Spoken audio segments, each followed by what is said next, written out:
Good evening, everyone. We will start in about 4 minutes.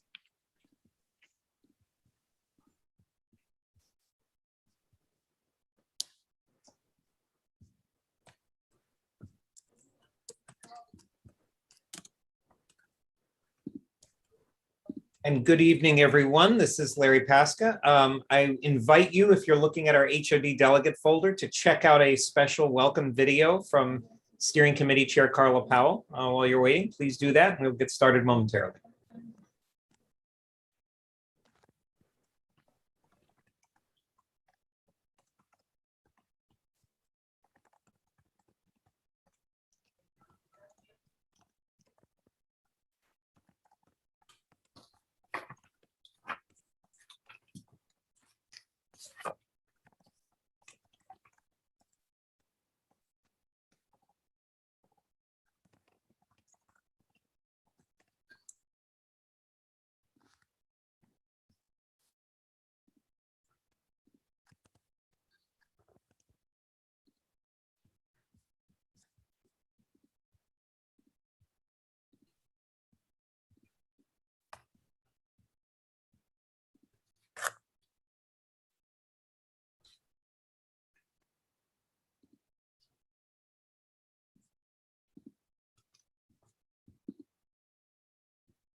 Good evening.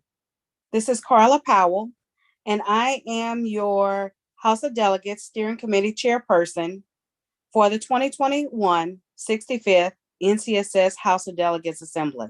Welcome. Please be reminded that you must be credentialed to participate as a voting delegate.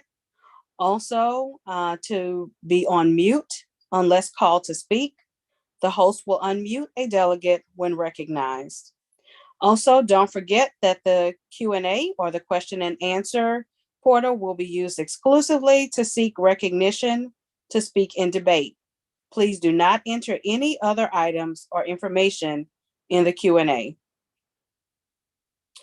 Also, don't forget that you have access to the House of Delegates folder, which is located. There's a link that will be on the following slide that will allow you to enter into the House of Delegates folder, and as you see it there on the screen. Also, please be reminded of rules 10 through 14 that just simply remind you that you will be muted, and then also the use of the Q&A is simply for questions and answers only. All right, we will now introduce, I would like to introduce to you our NCSS President and House of Delegates Chairperson, Mr. Anton Shulsky.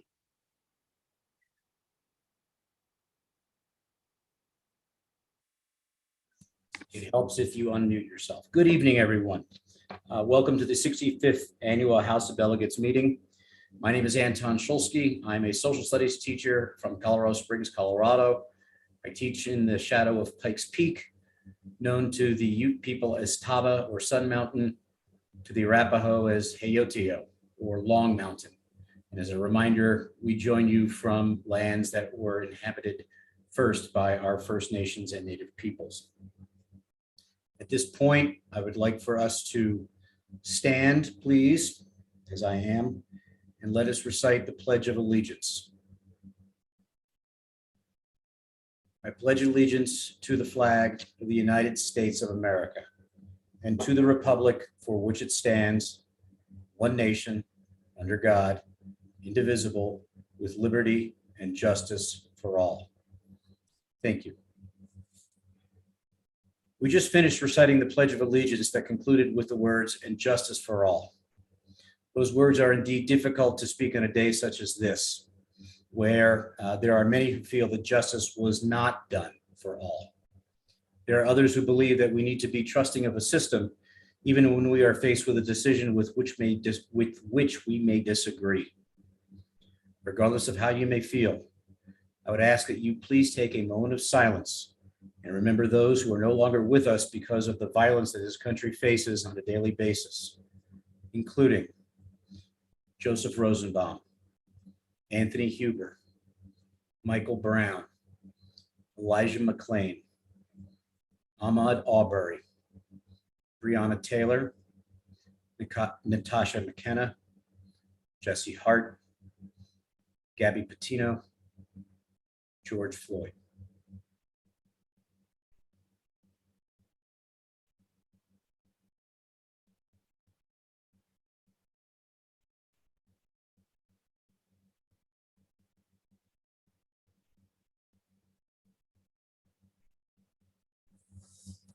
Thank you. I would now like to introduce the people who are helping to put this House of Delegates together, including Carla Powell, Steering Committee Chair, David Martinez, Steering Committee Vice Chair, Melissa Collum, Resolutions Committee Chair, Mantra Rogers, Assignment Committee Chair, Dr. Lawrence Pasca, Executive Director and HOD Secretary, and Barbara Rossi, our parliamentarian. As a reminder, the minutes were approved by the steering committee since the 65th House is not the same body as the 64th House.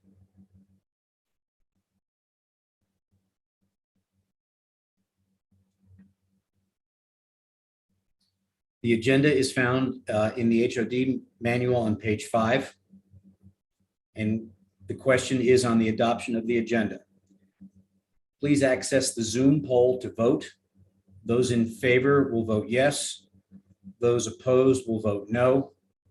Be sure to click submit once you have voted. There will be 1 minute allocated for voting. Please vote now.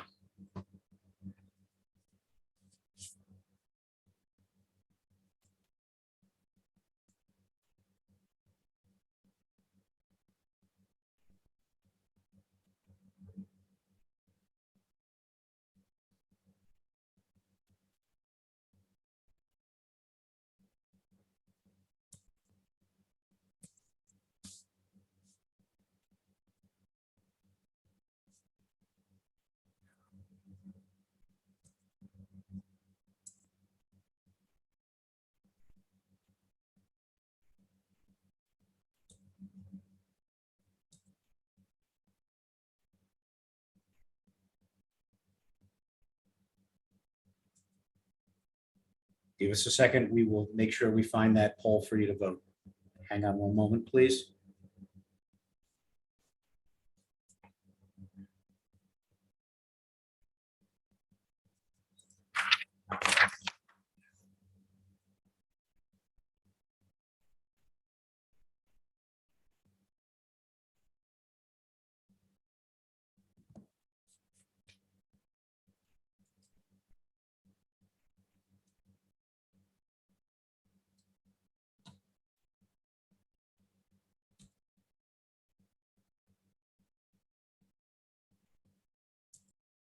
The poll has now, there we go.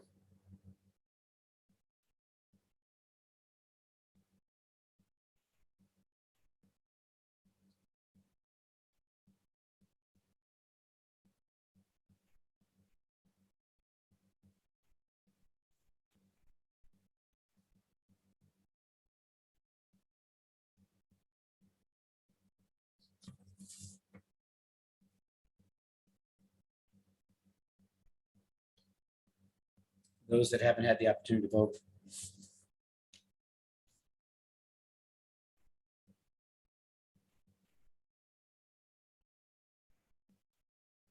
David Olson, the delegate count is 99, is 100 rather on the screen, 100.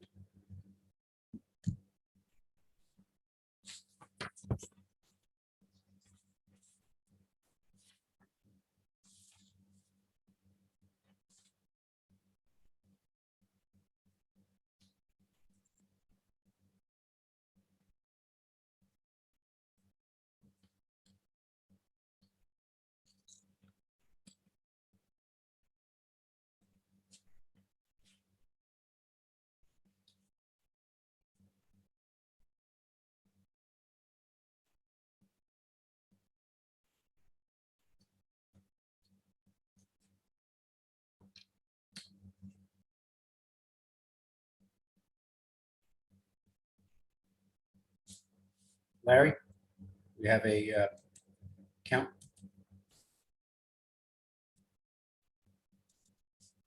Yes, I do. Sorry. Polling is closed. There were 88 in the affirmative and 0 in the negative.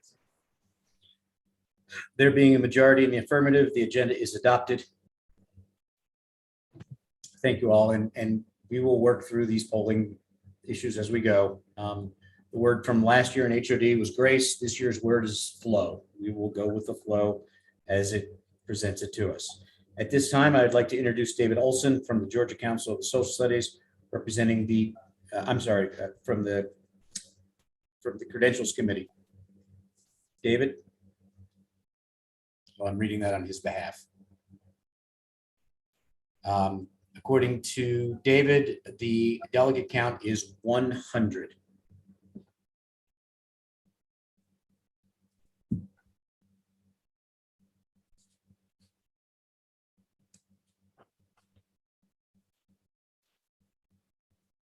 Thank you. David is not able to unmute himself. At this point, I will go in for him, and Jennifer Dawson, would you?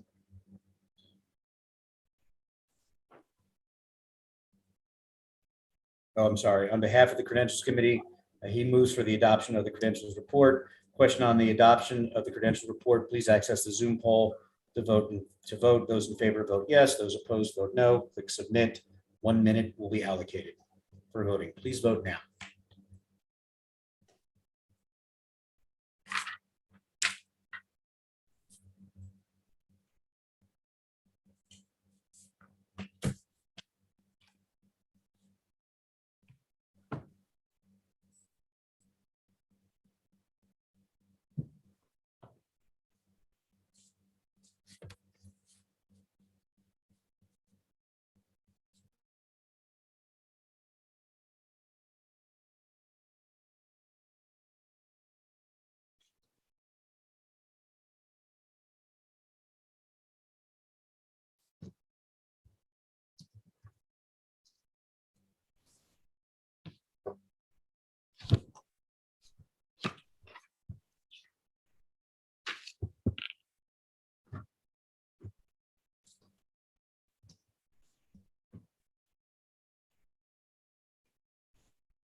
Okay, polling has closed. There were 83 in the affirmative and 0 in the negative.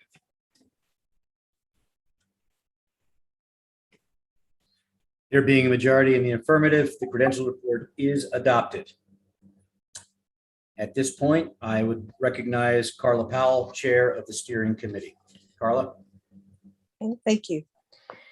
It is customary to review for delegates the purpose of the HOD, which is to, number one, provide a means whereby the members of NCSS may participate in the development of policies of the organization. Number two, serve as a forum for issues relating to the profession and the organization of the council. So this allows us to serve as the business meeting of the organization, to provide a means whereby the president gives the state of the council address, and then also to provide purpose of resolutions, where they were developed and why they are important. Article 10, resolutions, can be found in your HOD manual on pages 22 through 23. Section 1 reads, resolutions represent the principles, beliefs, and actions that the general membership of the NCSS, as represented in the House of Delegates, recommends to the NCSS Board of Directors. Specifically, resolutions number 1 guide the current or future business operations of NCSS. Number 2, provide direction on the nature of social studies education. Number 3, address issues in the fields of history and social science inquiry. And number 4, acknowledge social and political issues which are of concern to social studies educators, but do not have direct impact on the nature of social studies education. Resolutions are the processes by which the membership and the council express ideas, recommendations, issues, and concerns relevant to NCSS and its work to promote quality teaching and learning of social studies, and provide direction to NCSS Board of Directors for current and future work of NCSS. And we can change the slide.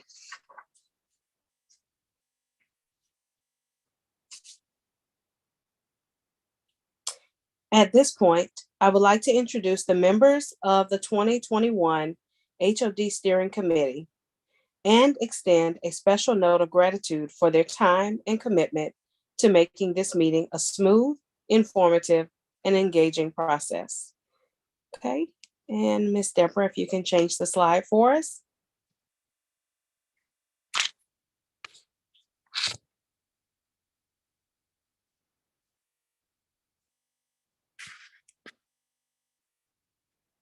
Okay, our members are as follows. Carla Powell, yours truly, of Louisiana Council for Social Studies. David Martinez, Vice Chair of the Oregon Council. Matthew Atkinson of the Virginia Council. Matthew Macias of CUFA. Jennifer Morgan of the Wisconsin Council. Deborah Robertson of the Michigan Council, and Lawrence Pasca, our NCSS staff liaison. You all please excuse us for technical difficulties.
Once again, please bear with us. All right, now we're on task and on track.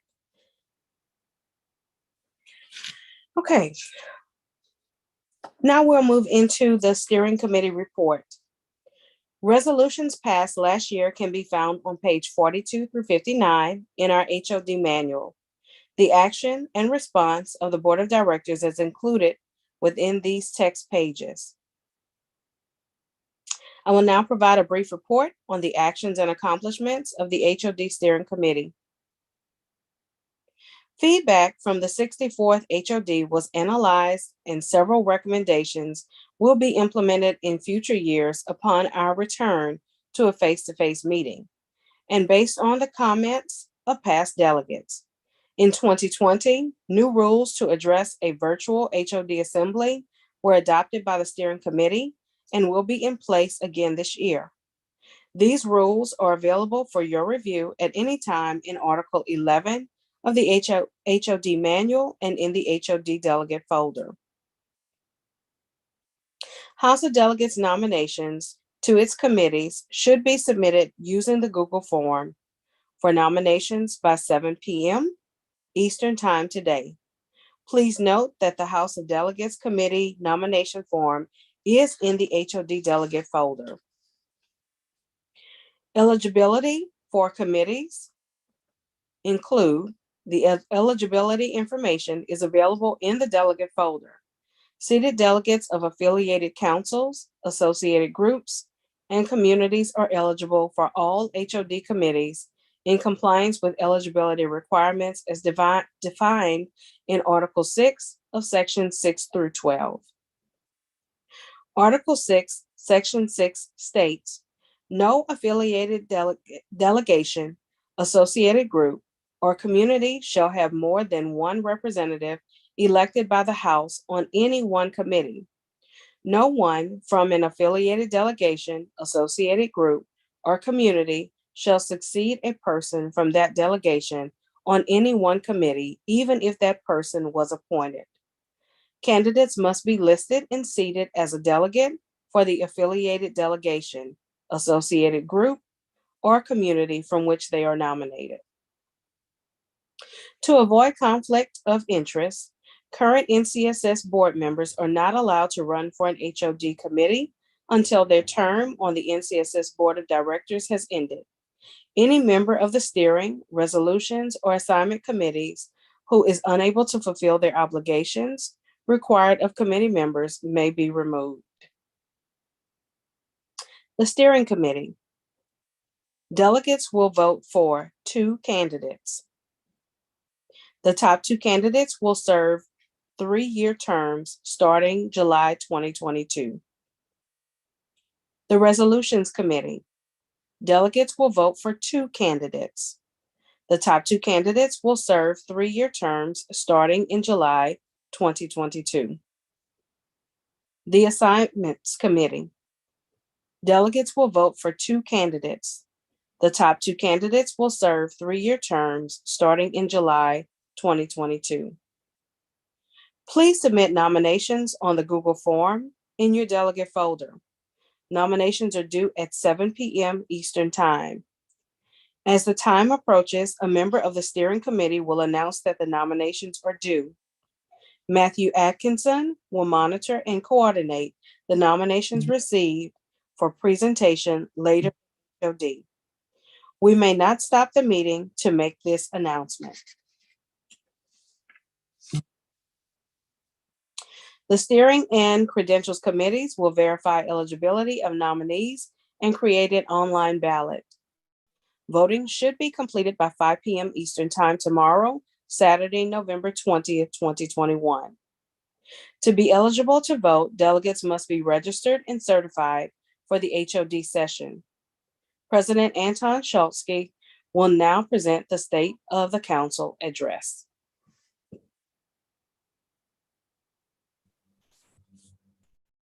Thank you. It's good to be here. I would first like to recognize the other members of the Board of Directors for National Council for the Social Studies. They include, next slide, please. They include Shannon Pugh, President-elect from Maryland, Wesley Hedgepeth, Vice President, Virginia, Stephanie Wager, past President, Iowa, Kristen Ayala from Colorado, Meredith Breen from Virginia, Alexander Quinca from Indiana, Tina Ellsworth from Missouri, Georgette Hackman from Pennsylvania, Kimberly Huffman from Ohio, June Morris from Oregon, Shanda Robinson from South Carolina, Joe Schmidt from Maine, Rebecca Valbuena, California, Rhonda Watton from Wisconsin, Annie Whitlock from Michigan, and Carla Powell, our HOD rep from Louisiana.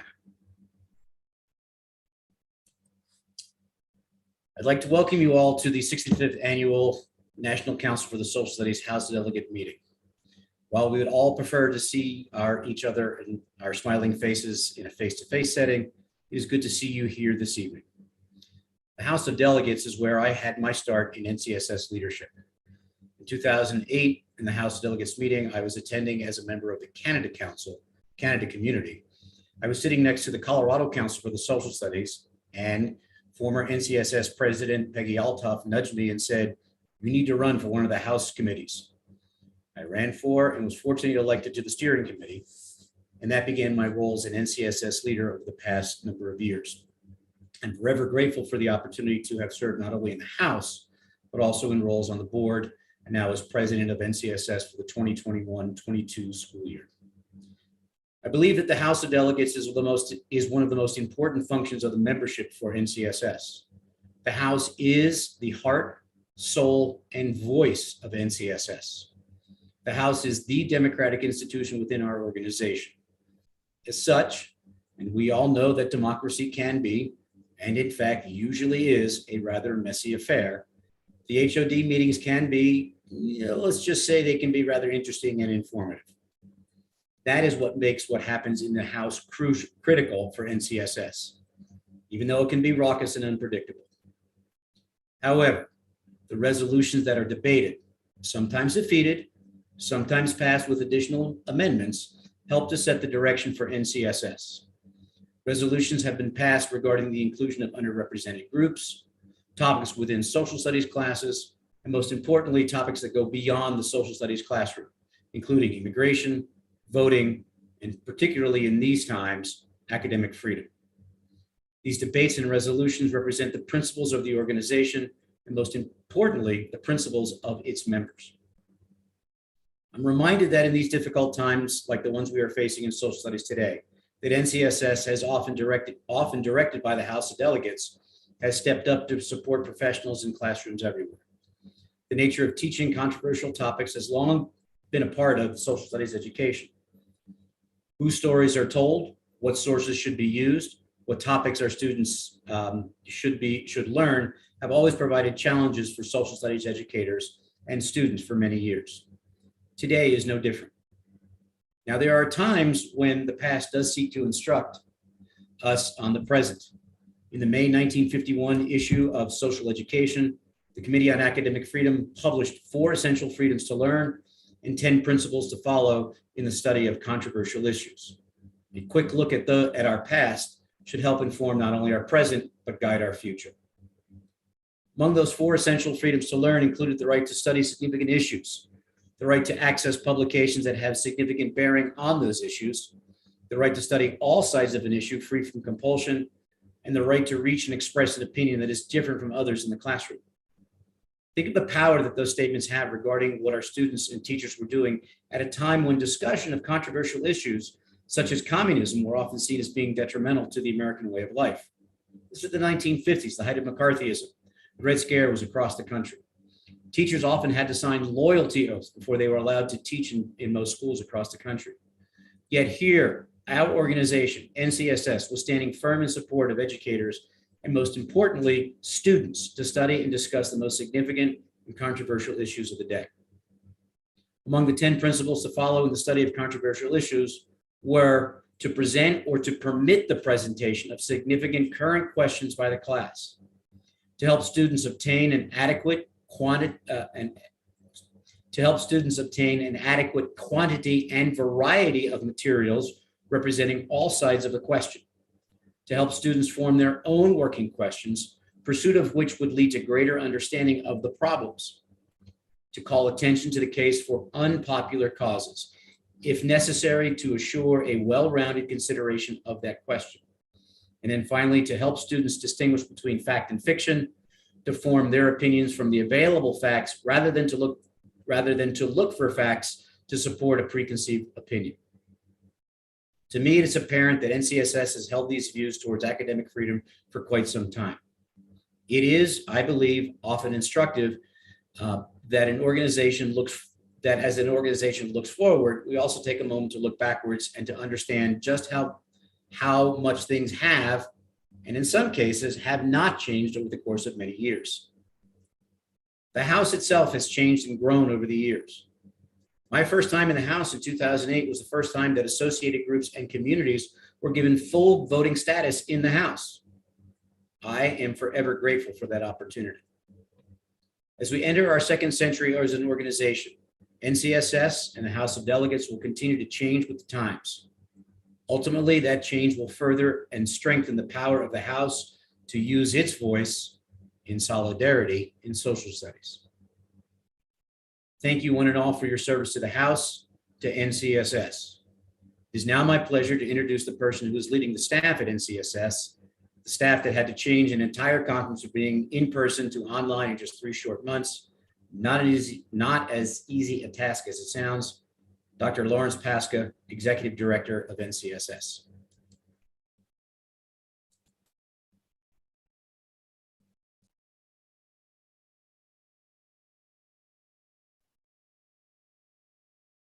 Thank you, Anton. It's a pleasure to be with all of you this evening. Thank you very much for being here tonight for our House of Delegates Assembly. Larry Pasca, Executive Director of NCSS. Pleased to share with you a little bit about how we've grown over the past year, the direction that we're headed in. This is our centennial year. We've been celebrating it all year, and I've been very pleased to see many of you step up and share content stories through our publications, as well as some other surprises we have in store coming soon for our centennial. First, though, I just want to remind you of our vision and our mission. So our board of directors a few years ago approved a vision for our association that firmly casts lifelong inquiry and informed civic action as the bedrock of our association. And our mission, I keep underlining these words because when I go back to what are the most really essential words that we have: advocate, build capacity, leadership, service, support. These are the words that reinforce our mission as an association and what binds our social studies community together. So as you're aware, over the past 5 years, we've been guided by a strategic plan. And I've always talked about our strategic plan less as the priorities of our association, although that's ultimately what it is. Our strategic plan and their 5 priorities, we hope, are a guide for you as educators and a guide for our profession in social studies, that we do see ourselves and embrace the charge we have as teachers of collaboration, as teachers of communication, as teachers of innovation, as teachers of inclusiveness, as teachers of influence with our students, as teachers of leadership. And so we are guided by these priorities, and we continue to be. And our board of directors this year is undertaking a process to review and revise the strategic plan. As many of you know who've worked on strategic plans before, typically every 3 to 5 years, you want to take a look at yours and see, is it meeting the needs you have now? Have many of its action items been accomplished? Have we moved the needle? Have we moved the direction of our work forward through it? So we have engaged with an outside consulting firm, Brewer Pratt Solutions. It's based in the DC area, and one of their consultants is also in the UK. They are in a year-long process of study with the board of directors, and that part of the process right now is to engage with you. So we have a special invitation that's in your HOD folder and will continue to be sent out to you. The group that we're working with would like to interview you as part of a series of focus groups to learn a little bit more what you see as the current strengths and challenges of our organization, what challenges you feel you're facing as members of NCSS, and what you see as the future direction of NCSS. So we have 4 different days and times to support you. We invite you to select the day and time that works best for you. You can either do this as a group or individually, but they're offering these 4 focus groups. And these are just for you as HOD delegates, as well as volunteers from our Leadership Forum webinar series that we run. So again, these links are right in your folder, so you can click on them there. And we do invite you to select one of these times. And thank you in advance for donating an hour of your time to inform the process of strategic planning and review at NCSS. Also, many of you may have received a link recently. We are conducting a survey and study to understand what types of instructional materials and supports would best be helpful to you at this time. We've been publishing the National Curriculum Standards for Social Studies for 10 years now. The C3 framework is in its 8th year. We know that many of you are in states that are undergoing a standards review process, or maybe you've recently revised your standards. And we would like to get an understanding of what instructional resources, what services, what supports would help you best. We don't want to go in and start developing things if they're not going to be useful. So we have a survey that's gone out to you. Hopefully it'll also go out through your state or other affiliated council. We've also sent these surveys to our leaders in our state social studies specialist network in the state education agencies around the country. 15 minutes is all we're asking of your time to take a survey by Wednesday, December 1st. Again, the link is provided in the Hrd delegate folder for you, and we will continue to share this out as well over the next few weeks. So I wanted to update you a little bit on what's been going on this year at NCSS. So in our professional learning services program, so far for our 101st annual conference, I'm pleased to report that we have 1,500 participants. It's a little under our budget at the moment, but our registration is open through Sunday, and we anticipate more teachers coming in the next few days, especially as the weekend is now here, to take advantage of over 300 sessions, all of the speakers we have. Please tell friends, let everyone in your networks know that the registration is still open for the next 2 days, and that access to the conference is available through April 30th. Our exhibit revenue so far is trending above our budget, as well as our sponsorship revenue. We're tracking above our budget for this year so far. So that's the good news, is that our exhibitors and our sponsors who do form a major part of our conference are here with us together virtually. This past year, we offered 32 distinct webinars. This is part of our commitment to offer more online programming with our transition to virtual programs. We also had 3 co-sponsored webinars. We've been partnering with Inquire Ed, with the National Council of Teachers of English, with the Library of Congress, and with WGBH PBS. So across all of our webinar opportunities, we had nearly 8,000 participants. So we're very proud of that number. We're very proud of that support that you've all given to our webinar program. We also have on our website an on-demand video library that is available to you at any time to download and access webinar programs that we have in the past. It's a full member benefit to you, and you have access to literally hundreds of programs and growing. We also offered 6 special events and trainings this year. 2 of them were trainings to help those who coordinate the reviews of teacher preparation programs in our colleges and universities. We had a membership town hall. We had a special screening of the voting rights documentary All In through Amazon Films. We had a summer pop-up event. We were flooded with so many requests to lead webinars this year that we decided to create a summer pop-up event at the end of June. We were very pleased to offer several dozen programs there as well. So it was kind of a unique way to have a mini summer institute. We also had a co-sponsored 2-night event with the National Council of Teachers of English. In total, 539 registrants there. And then this summer, we had 4 summer institutes, all of them virtual. We brought back our Inquiry Design Model Institute. We had a special elementary summer institute with Inquire Ed, our summer leadership, and a special 1-day program for those who are working on the online methods texts that we are creating through the Library of Congress Teaching with Primary Sources grant. So all total, over 500 participants in those programs. Again, very proud that many of you are stepping out and coming to our programs. We hope that you're finding them very beneficial, and we're excited to see growth in the next year there as well. For membership, we're charting just over 8,200 members as of September 30th, which is the end of our first quarter. We were actually close, believe it or not, during the COVID era, we actually were tracking very strong in retaining all members. We did see a slight dip towards the end of last school year, which is often common, but we also understand that with COVID, it's been a particular challenge to maintain memberships, or even sometimes just to access a school to get paperwork done. We saw that with our Rho Kappa chapters as well. But the good news is our Rho Kappa chapters are holding steady. We launched Junior Rho Kappa 2 years ago. We currently count 15 chapters there. And our associated groups had a slight rise in total membership of just over 1,100 of our members are also members of one or more of our associated groups. I'm also pleased that many of you, our affiliated councils, are taking part in our joint membership program. This is a way for us to have a single sign-on together, if you will. You go to one place and click to be a member of both your affiliated council and NCSS. And if it's through us, we will send you a check for your portion of the dues on a scheduled basis. So we've increased from 10 to 16 affiliated councils in the past year that have a joint membership agreement with us at NCSS. So thank you to the 16 of you who have. If any of you are intrigued about learning more, want to learn more, my colleague Joy Lindsay is here, and we encourage you to just contact Joy at any time to learn more about how to set up a joint membership program. We've ramped up our marketing and communications. Obviously, digital marketing is more important than ever before. We've been very fortunate to have a team member, Andrew Oglander. You've probably seen many messages from him in the past 2 years.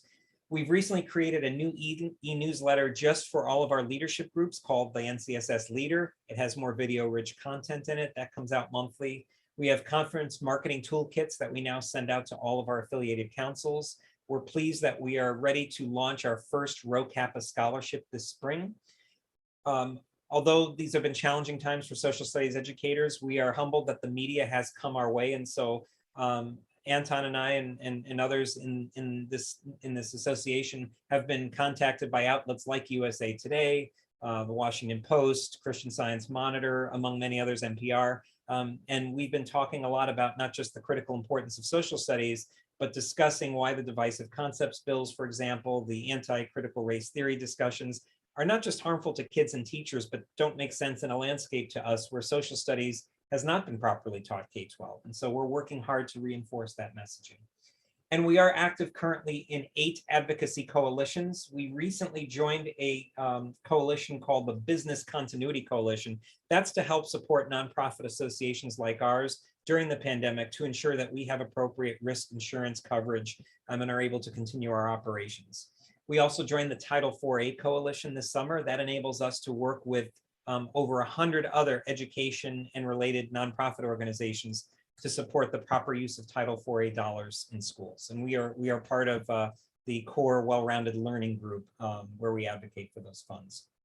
We also recently were an inaugural partner in the Learn from History Coalition. This is a group of about 30 education and nonprofit organizations that are focused on providing fact-based history and talking points and messages to both educators, parents, school board members, community members to help understand what is taught in a history and social studies classroom and how to advocate for moving away from some of the misinformation and bad narratives that unfortunately are plaguing us nationwide right now. And in addition, we belong to other coalitions that are listed here.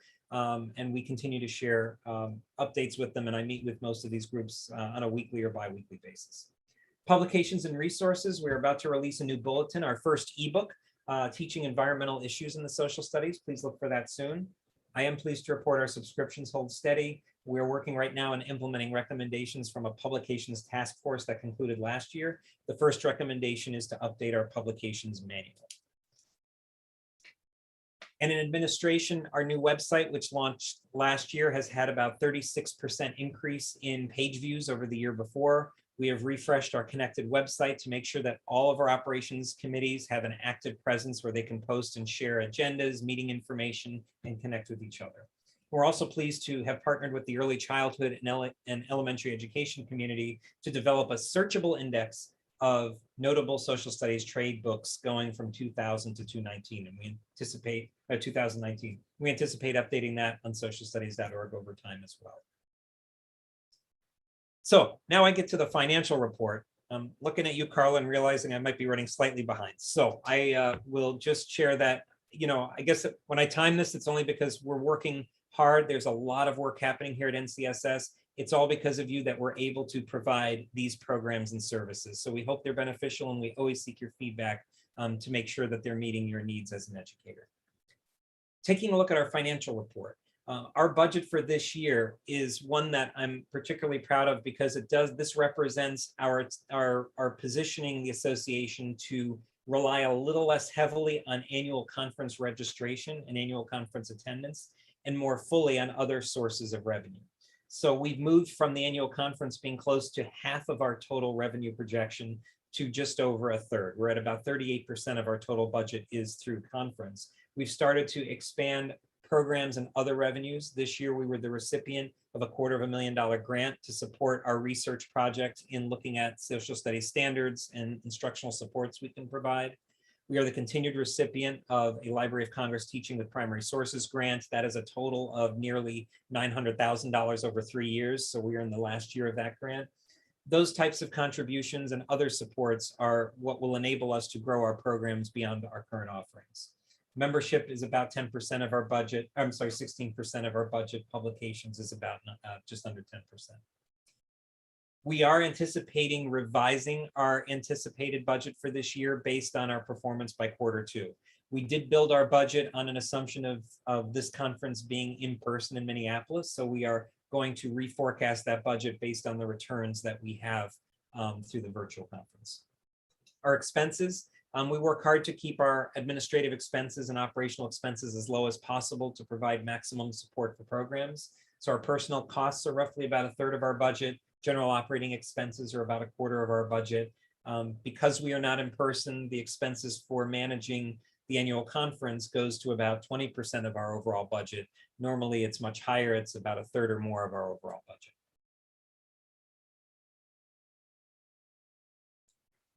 I shared these slides in the past just to kind of show you, and I caution you not to get too concerned when you see that massive slide towards the end. So this is what we were looking like, and into our first year of COVID, this is what we look like. So typically, as I've said in the past, throughout the 2010s, we typically were a little shy of our goal for revenue each year, and that did put us in a compromised financial position.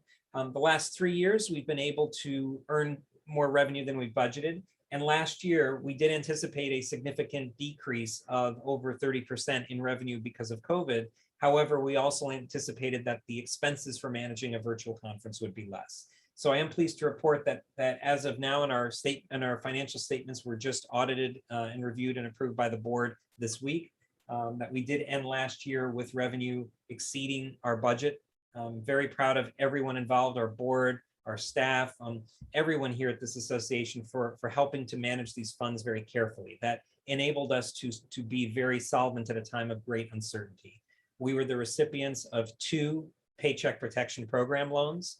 So those loans totaled close to $400,000, and that enabled us to keep all staff whole. It enabled us to continue providing services to you. It enabled our operations to move forward without any interruption. Our expenses over the past 10 years, we've always been very careful to stay within budget. There are a few years where our expenses did exceed budget, but by and large, we've been able to stay under. And again, especially during COVID last year, with a great deal of uncertainty, we were able to keep our expenses under budget. So we did end the year in a positive standing. And I always show this chart to kind of give you a historical perspective of NCSS.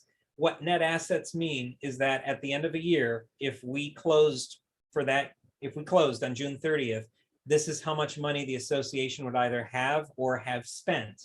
And as you see, about 2/3 of the past 3 decades, NCSS has ended the fiscal year in a negative standing. That means it has owed more money over time than it has made. I am very pleased to share with you that the past 3 years, we have regained our footing. We are in a position of stability. As of June 30th, 2021, our net assets were moving close to about $800,000. And this is from some periods where you see we had negative net assets of about that much. And looking back over the past decade in particular, 2010, 2011 is a period where we saw a significant reduction in staff. We saw some consolidation of services. Although that enabled us to be stretched with our capacity, it also enabled us to have stronger financial footing at the end of each year. But as you can see, our trajectory over the past 3 years, and especially during the first full year of a pandemic, has been one of continuing to grow. It's very important for us that we maintain operational reserves. We strive to have reserves of about a year's worth of operating expense. So the fact that we're currently at about a third of a year to close to half of a year of cash available to support our operations shows that we're moving in that direction. So I'm happy to talk with you more. If you ever want to learn more about the insides, the nuts and bolts of all of our financials, you can go to a website called GuideStar. GuideStar lists nonprofit organizations. It lists their 990 tax return forms, their statements of financial activity, so you can check those. Many of you as affiliated council leaders, your organizations would be listed in GuideStar as well. So you can check yourselves out and see. GuideStar is also an important resource for anyone who's looking to check an organization's financial health. But again, I thank you very much for the opportunity to continue to serve you. Despite the challenges of the pandemic, I am proud to report to you that We are stable. We are holding our own right now. And then the next step for us all together is to figure out how we grow. And we're positioned to do that as we enter our second century of social studies here at NCSS. I will turn it back to you, Carla. Thanks, Larry. All right, so we are at the place of discussing our Fafsa report. So if there are any questions from the assembly regarding NCSS operations, we invite delegates to meet with Anton Schultzke or Larry Pasca in this meeting room immediately following HOD. I will now ask Larry Pasca to provide the annual report of the Fund for the Advancement of Social Studies Education, or Fafsa. Thank you again, Carla. And the Fafsa report should be found in your folder. So very briefly, I would just say that Fafsa is currently has 2 intern chairs, Gail Thiemann and Steve Cito. Gail Thiemann represents CUFA and Steve Cito represents NSSA. And so the Fafsa report is just briefly to outline that over the past year, we did have a board appointed task force to look at the potential restructuring of Fafsa. Based on their work to date and recommendations that the board of directors has reviewed, the potential restructuring of Fafsa is included in the work of our strategic plan review. So as I mentioned earlier, when you're giving input to focus groups, those strategic planning consultants are also looking at how Fafsa might be envisioned within NCSS as we move forward in a revised strategic plan.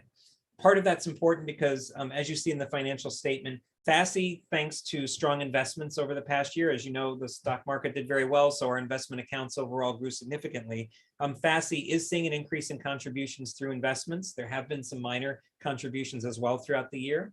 But the Fafsa Governing Board is looking at pausing right now some of its grant programs until it can see the substance of the strategic plan review and advise the board on how the governing board itself might get restructured or reorganized. We're looking for more participants on that, but what you're seeing right now is a fund that is holding its own. It is growing because of strong investment returns and through some minor contributions. And just as a reminder to everyone here, Fafsa are considered restricted net assets, meaning that these cannot be touched by the association for any purpose other than to be used for the grants or awards that they sponsor. Back to you, Carla.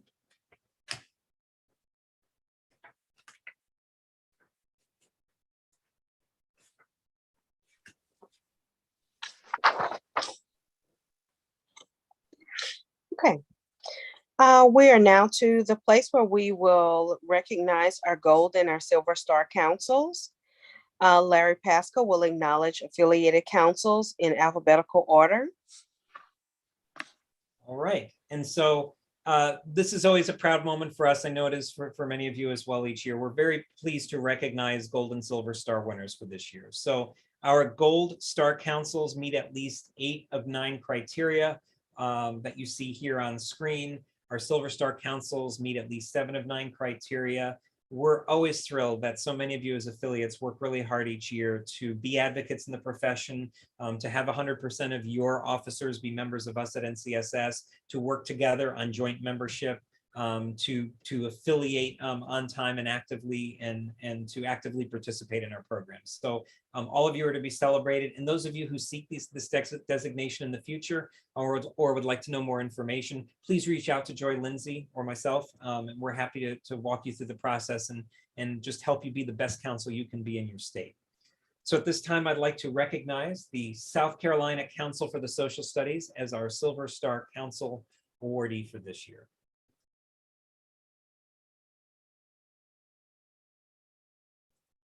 Actually, I can really clap. That's right. I'm not on mute, so I can really clap. And now I'm going to announce our Gold Star Council winners. I'd like to congratulate this year's class of Gold Star winners. First, the Arizona Council for the Social Studies.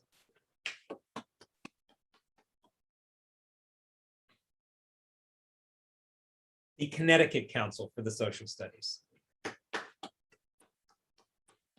I'd like to invite the steering committee to unmute with me so we can clap together. The Florida Council for the Social Studies.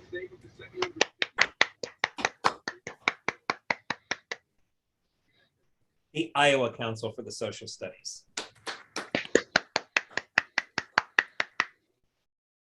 The New York State Council for the Social Studies.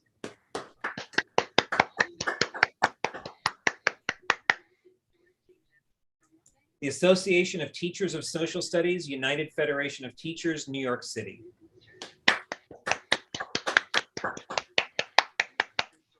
The Capital District Council for the Social Studies in New York.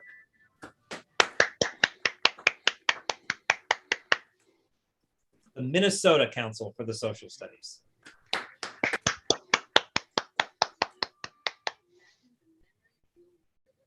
The Oregon Council for the Social Studies.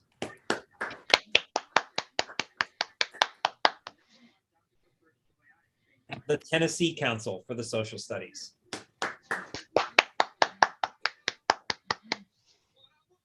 The Texas Council for the Social Studies.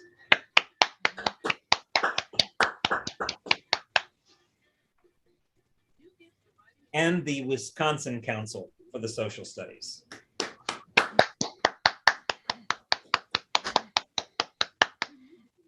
Again, congratulations to all of you. We're thrilled to honor you this year. And we want to continue working with you to help you grow and support you in the work you do. Lastly, I'm pleased to announce our Each One Reach One campaign winner. As you may be aware, NCSS each year has a campaign that if you recruit 1 to 10 new members, your name goes into a drawing up to 10 times for a full annual conference registration plus 1 night at a hotel.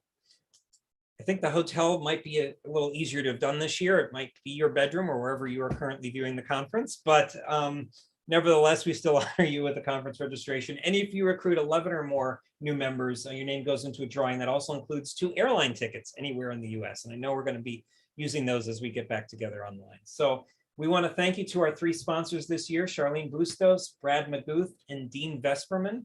Thank you so much for contributing to the campaign. And we want to congratulate this year's winner, Charlene Bustos from Texas, who is the recipient of a 101st annual conference registration. Congratulations.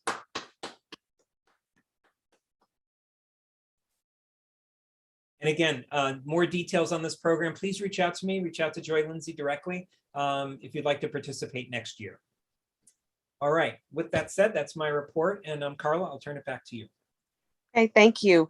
Congratulations once again to all of the state councils that won awards, as well as all the individuals who may have won awards today as well. Congratulations to you.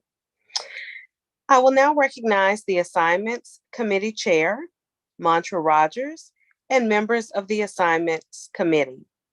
Mantra Rogers, Chairperson of the Texas Council, Cara Cassini of the Colorado Council, LaChina Clay of the Louisiana Council, Kevin LaPlay of the Oregon Council, Dean Vesperman of CUFA,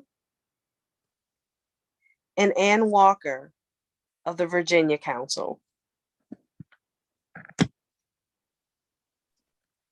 Hi, everyone. This is Anne. I'm going to be speaking on behalf of Mantra. She can't be here tonight. We were tasked with assigning 1 member to each of the committees, with the exception of the Diversity, Equity, and Inclusion in the Social Studies Committee. We had an incredible slate of candidates to discuss last night, and I would like to thank everyone who expressed interest in joining one of these very important committees.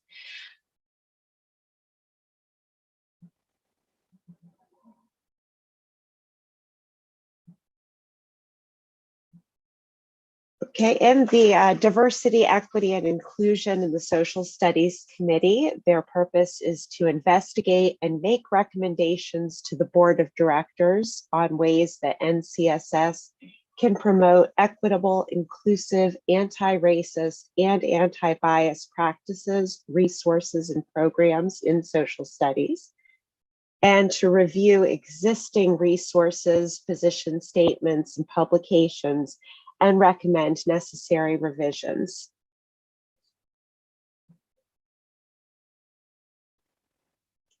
When requested, they will work with the board of directors to prepare position statements and responses to current events and issues that publicize and promote our commitment to equitable, inclusive, anti-racist, and anti-bias positions and practices, and create professional learning opportunities such as webinars and conference sessions to promote equitable, inclusive, anti-racist, and anti-bias practices in the social studies.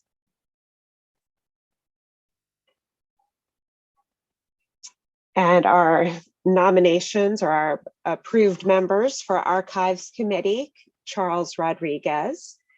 For the Awards Committee, Asif Wilson. For the Diversity, Equity, and Inclusion Committee, Bilson Rasavongse and Omi Unota UK Pokodo.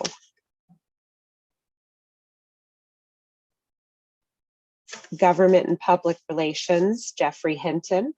International Visitors Committee, Stephen Scott. Membership, Erica Barnett Southworth. And Publications Committee, Soyan An. Congratulations, all of you. And back to Carla. Thank you. All right. So it's now time for the call for nominations. The nomination forms for HOD committees. Matthew Atkinson will monitor the folder for nominations. Also, the formal introduction of HOD committee candidates will occur following NCSS resolutions, and voting for all HOD committees will be held online. It is now time for a 10-minute break. Feel free to take 10 minutes at this time, and we will return. We will resume at 7 p.m. Eastern Time sharp. 10 minutes.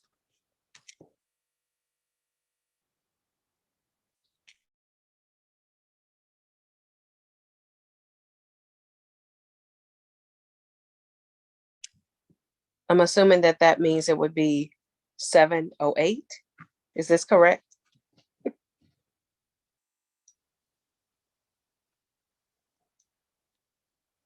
So we will be returning at 7:08 p.m. sharp.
Okay.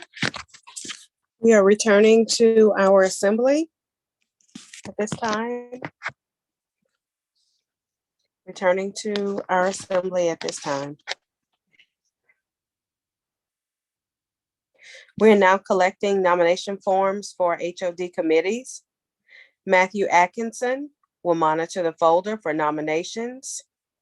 He announces that the formal introduction of HOD committee candidates will occur following NCSS resolutions. Voting for all HOD committees will be held online. I now would like to recognize the Resolutions Committee Chair, Melissa Collum, to report.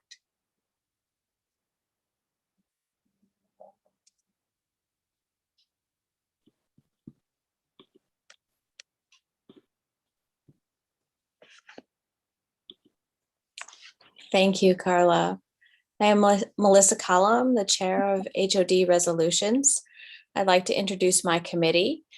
My committee is made up of Matthew Todd Gregg from the Oklahoma Council for the Social Studies, Joan Jahalka, representing NSSA, Brad Liebrecht, representing the Washington State Council for the Social Studies, Steve Masada, Florida Council for the Social Studies, and Glenn Wiebig, the Kansas Council for the Social Studies. This year, the House of Delegates will consider 4 resolutions and 5 courtesy resolutions. The call for resolutions were made prior to the August 2021 deadline for electronic submission of resolutions via recorded webinar in the Social Studies Professional and all House Delegate representative groups. The resolution process is outlined in the HOD Manual, Article 10, Resolutions. Resolution numbers, titles, and be it resolved statements will be read into the record prior to the debate and voted on during today's resolutions. Please refer to the delegate folder for the complete text of the 2021 proposed resolutions. The HOD resolutions will be considered in the following order. 01-1 on current or future business operations of NCSS, 02-1 on the nature of social studies education, 03-1 on issues in fields of history, social studies, social science inquiry, 04-1 on social and political issues which are a concern to social studies educators but do not have direct impact on the nature of social studies education. Discussion shall be limited to 2 minutes for each speaker. No one may speak a second time until all who wish to speak have been heard. Speakers alternate for and against the issue in question, 1 minute maximum on the debate for any one resolution, and amendments are required in writing before the start of the meeting order.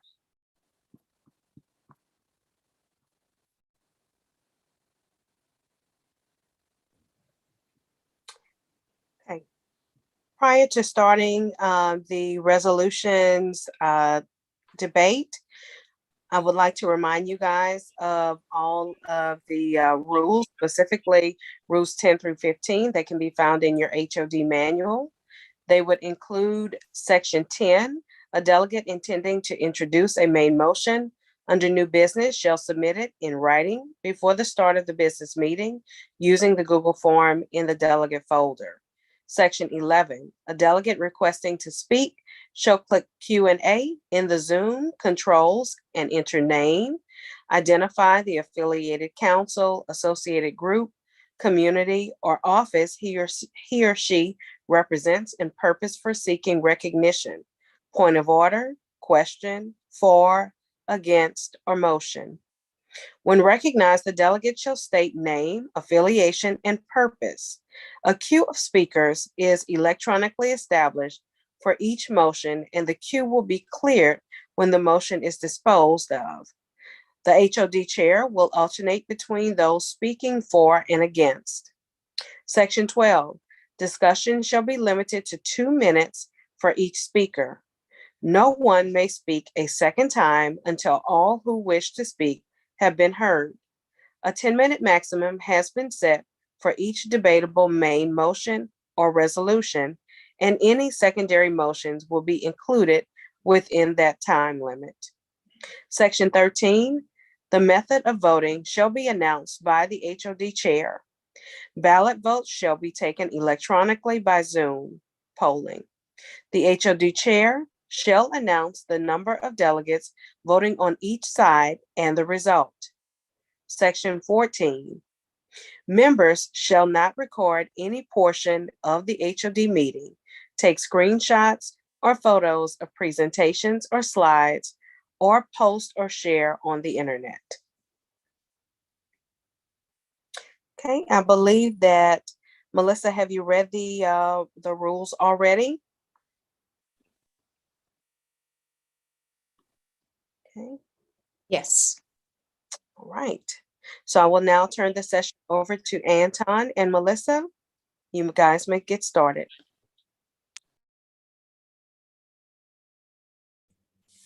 Thank you. The approved resolutions are presented as moved by the Resolutions Committee. The Resolutions Chair will read into the record the resolution's number, title, and be it resolved statements prior to opening debate for each resolution. I will moderate the debate of the resolutions. If you wish to speak, as a reminder, please click the Q&A in the Zoom controls. That's the only place we will be monitoring things. Enter your name, identify the affiliated council, associated group, or community or office you represent, and the purpose for seeking recognition. They are: point of order, question, for or against the motion. When recognized, please state your name and affiliation and purpose. The queue of speakers is electronically established for each motion, and the queue will be cleared when the motion is disposed of. I'll alternate between those speaking for and against. Matthew Messias will moderate the Q&A box and the order of sequence of speakers, and will also mute and unmute, or unmute and mute speakers. The maker of the motion has the right to speak first. When the resolution comes to the floor, makers, please enter your name, affiliation, and the word maker in the Q&A for priority recognition. Voting will occur immediately after the debate. The voting choices are for or against. As a reminder, debate will not exceed 10 minutes per resolution. A motion must be made to extend the debate. Some resolutions may not be debated, or a debate may not last 10 minutes, as is traditionally the case. Debate time will include brief reading, amendment, motions, 2 minutes per speaker for the debate. The committee chair, my friend Melissa, will present the first resolution.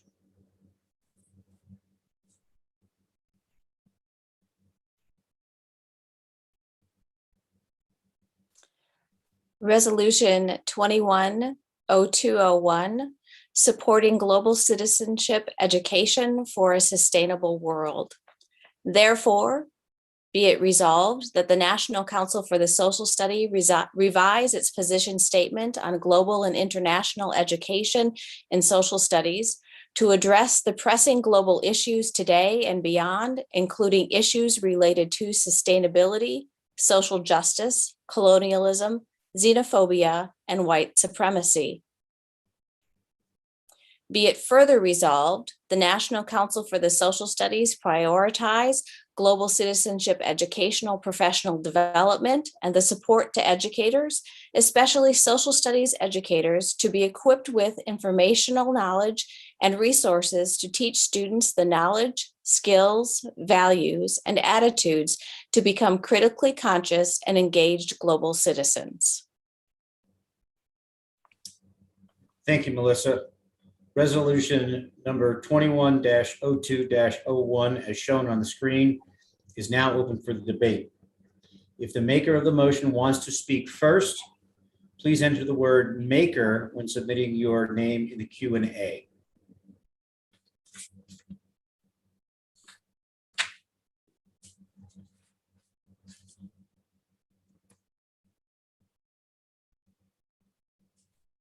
Chair recognizes Natalie Kiefer.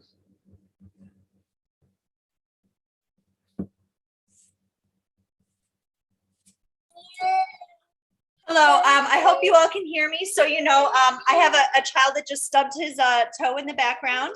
But I wanted to state that the International Assembly and the ad hoc committee that was formed in order to create this resolution firmly believe that the National Council for the Social Studies needs to update their 2016 position in order to take into account the fact that we live in an ever-changing world in terms of the climate issues, population change and migration, and shifting refugee situations.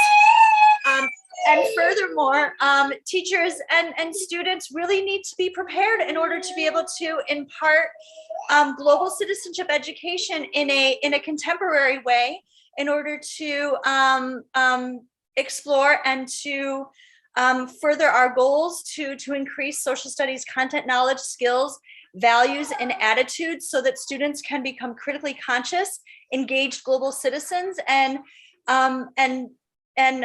use that knowledge in order to become effective 21st century citizens at home and around the world. Thank you. Thank you. The chair recognizes Carolyn Herbst, ATSS UFT NYC. 4.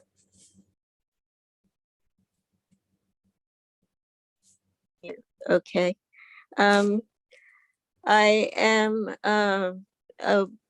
representing ATSS UFT New York City. We are supporting all 4 resolutions that are here, so I don't have to keep telling you that.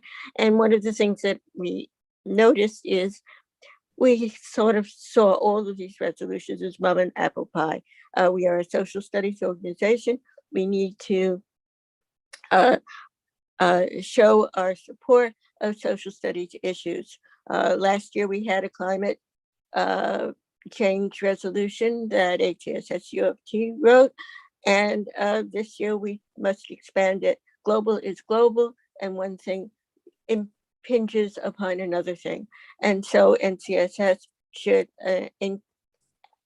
have a position in where we're supporting all of these contingencies on what global change means.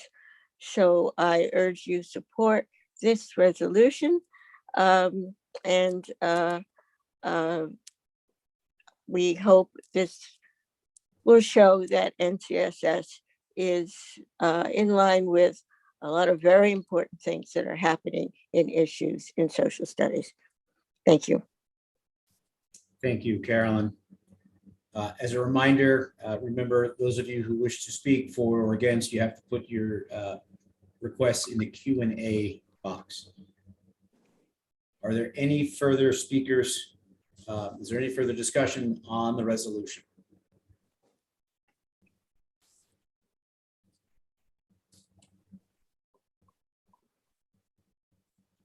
Chair recognizes Janice McCafferty Wright. I apologize.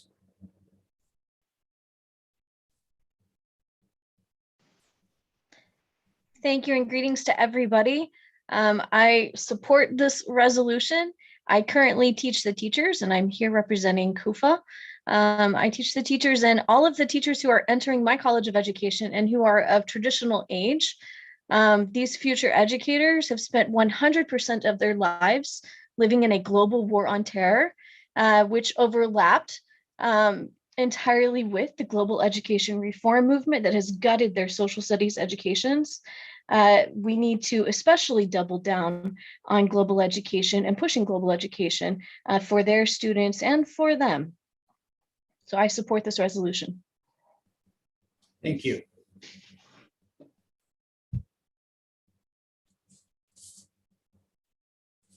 Any further discussion?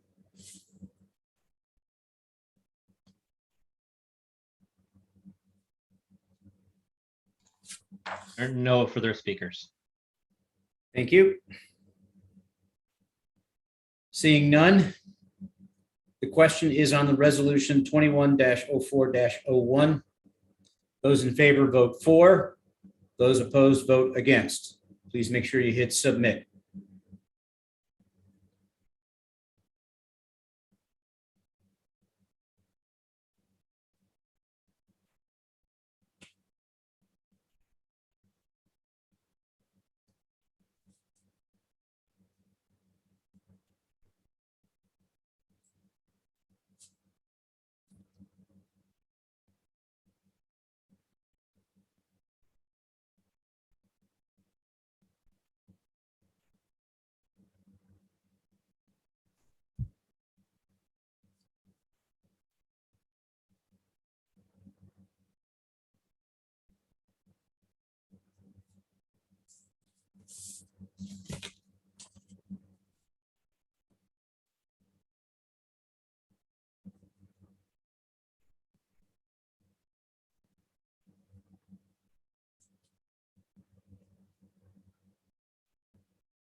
Larry, do you have poll results? Yep, there were 85 votes for and 6 votes against. There being a majority of votes for, the resolution is adopted. Thank you. Melissa, the committee chair, will present the next resolution.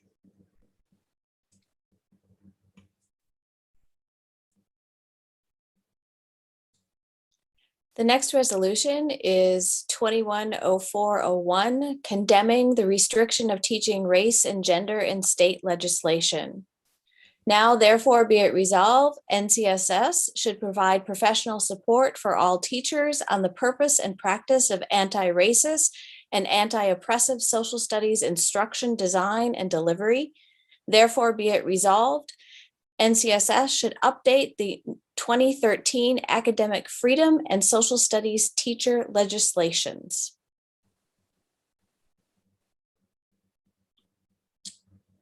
Thank you. Resolution 21-04-01 is now shown on the screen, is now open for debate. If the maker of the motion wants to speak first, please enter the word maker when submitting your name in the Q&A.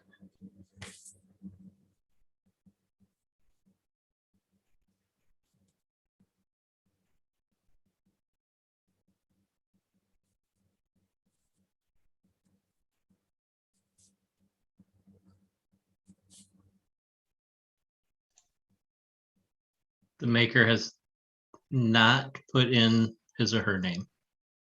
Okay. We have two open speakers. All right. Chair oh, here we go. Oh, there it is. Sarah Demoni is the maker of the motion. Sarah, would you like to speak to your motion?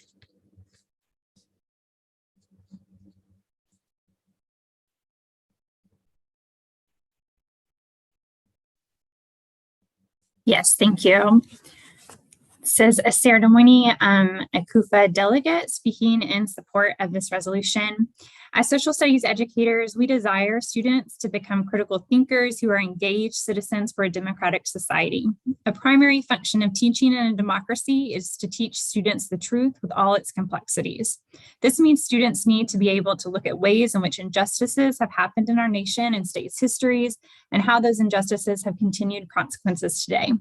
Teaching complexity means we must not simply focus on individual acts of racism, sexism, homophobia, transphobia, classism, but we must understand how injustices happen systemically and across identities. Teaching with the complexity and contradictions often leads to discomfort. When we ban instruction and content that makes students feel uncomfortable, we deny them truth, keep them from learning critical thinking skills, and may encourage resistance to seeking change for equity and justice. It is impossible to live out the founding principles of this nation if we do not carefully study the contradictions, difficult histories, and lasting legacy of the oppressions. Therefore, we applaud NCSS for signing a public statement opposing current legislations restricting discussion of divisive topics related to race, gender, and sex. And now we call on NCSS to support social studies educators seeking to teach anti-oppressive and anti-racist social studies as they face restrictions on their academic freedom and their professionalism. Thank you. Thank you. Chair recognizes Aaron Piedmont, CUFA.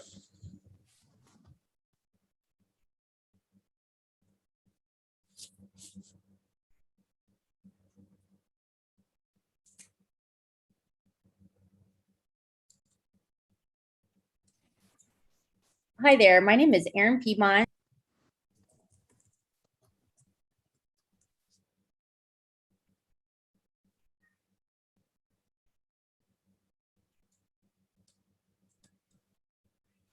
Apologies, Aaron.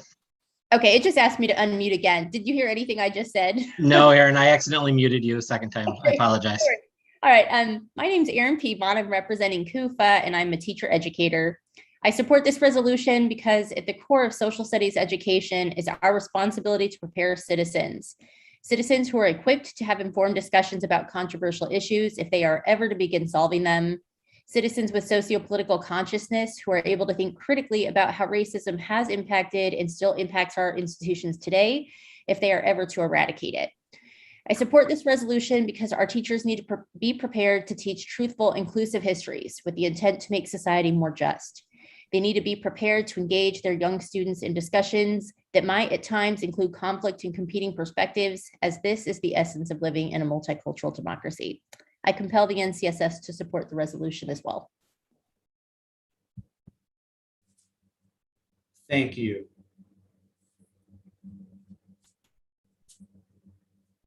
Is there any additional discussion?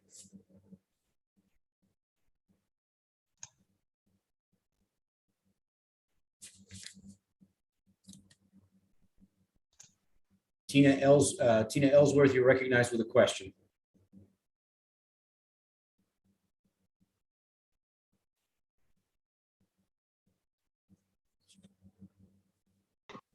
I just a point of clarification. What is meant by legislations in this context?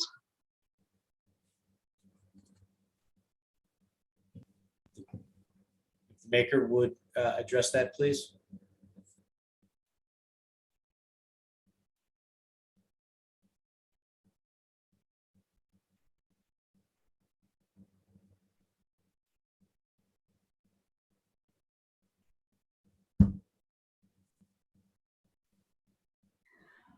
Within our original position statements, asking for NCSS to update the academic freedom position statement that was originally passed in 2013 in light of current events that are taking place.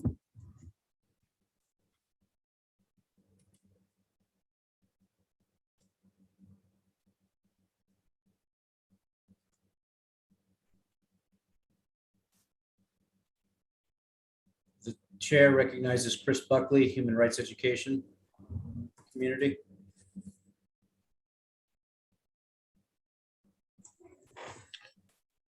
Good evening. This is Chris Buckley, Human Rights Education Community, speaking in favor of this resolution.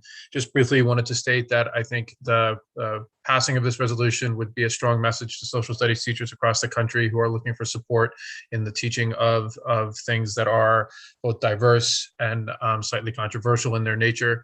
I think the message would be an important one for social studies teachers across the country. So for the human rights education community, we put our support behind this. Thank you. Thank you. Chair recognizes Rosella Clyde, Friends of NCSS. Hello. Rosella Clyde, Friends of NCSS. I think that this is a time when our national narrative has been co-opted by very narrow interpretations of critical issues, and that narrative must be changed. And I encourage NCSS to be in a leadership position in that effort. So I echo everything that Chris just said. I think this provides a wonderful opportunity for us to move forward and support educators, particularly in those states where they have been limited by legislation. Chair recognizes Leanne Cassidy, Connecticut Council for Social Studies. Point of order, we have to recognize Carolyn Herbst first. Thank you. Chair recognizes Carolyn Herbst.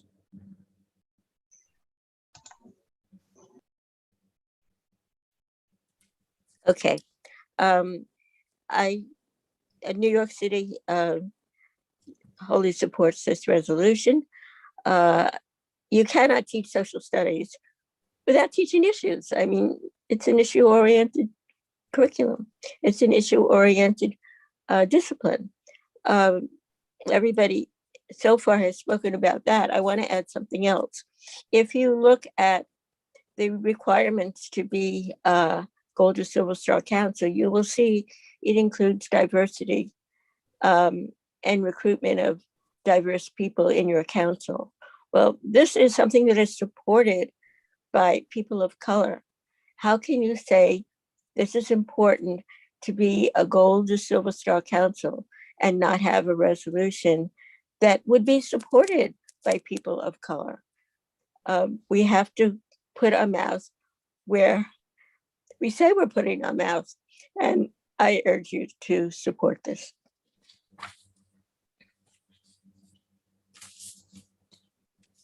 Thank you, Carolyn. The chair now recognizes Leanne Cassidy, Connecticut Council of Social Studies. Thank you. I forgot to put in there before that I am for. I encourage everyone, when we teach students to question, I've been a social studies educator for 34 years.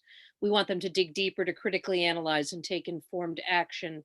And when we look at the past, we have to delve into the layers of our history, which is not always comfortable. We can't look at racism and be comfortable. We can't talk about revolution, civil war, world war and be comfortable. And so it is very complicated. And so it's very important that what we do is provide an opportunity, much like the UN Declaration of Human Rights, that we have to develop the full human personality. And to do that, we have to teach students and support educators in teaching students that we must have respect for the human rights and fundamental freedoms of all, and that we have to promote understanding and tolerance. And I think that is one of the biggest reasons why I will wholeheartedly support this resolution. Thank you. Thank you. Is there any further discussion?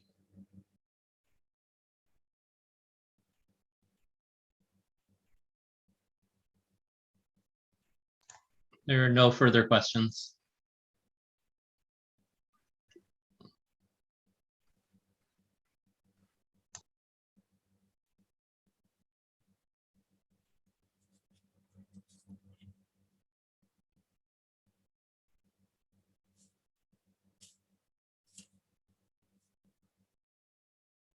Seeing no further discussion, we will now vote on Resolution 21-04-01. Those in favor vote for, those opposed vote against. Please be sure you click submit.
Thank you. The polling is closed.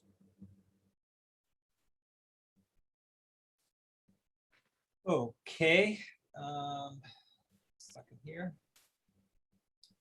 There were 80 votes for and 9 votes against.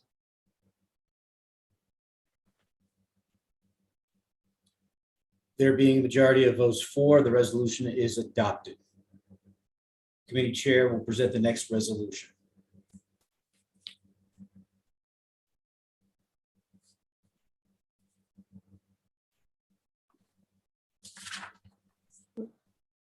Resolution 210402, entitled Ratification and Support of the Convention on the Rights of the Child. Now therefore be it resolved, the National Council for the Social Studies issue a position statement calling on President Biden to send the Convention on the Rights of the Child to the Senate for ratification. Be it further resolved, the National Council for the Social Studies continue to promote the humanity and dignity of people around the world and encourage teachers to promote children's rights in their classrooms and communities.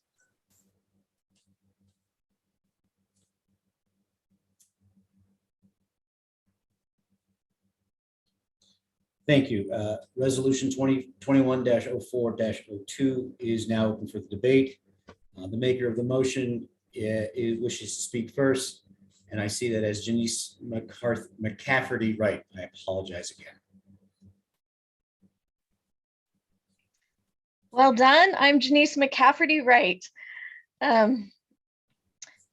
Decades ago, the UN's General Assembly adopted the Convention on the Rights of the Child, and in signing, worldwide, all governments but ours have agreed to protect the rights of every child, including the right to survive, develop, and be protected from abuse, neglect, and exploitation.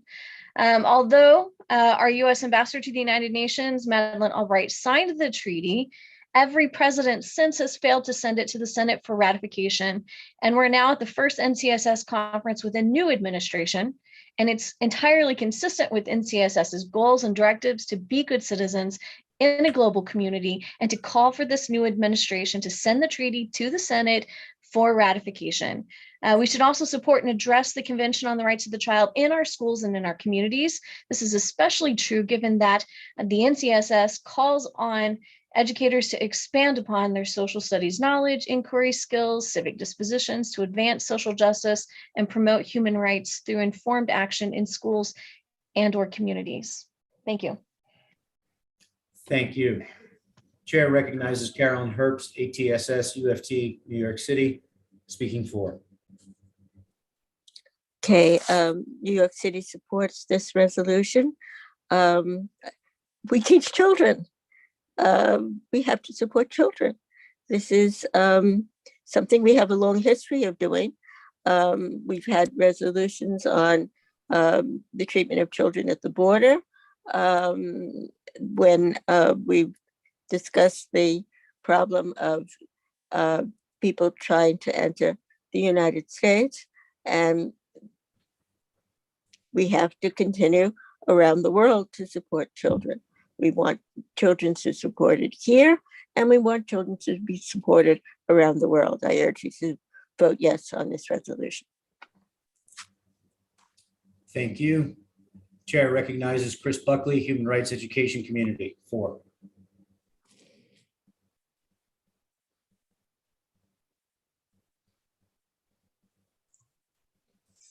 Thank you. This is Chris Buckley, Human Rights Education Community, speaking for this resolution. I'd like to just make two points. One, given that the United States is the only government that hasn't approved this within their own government.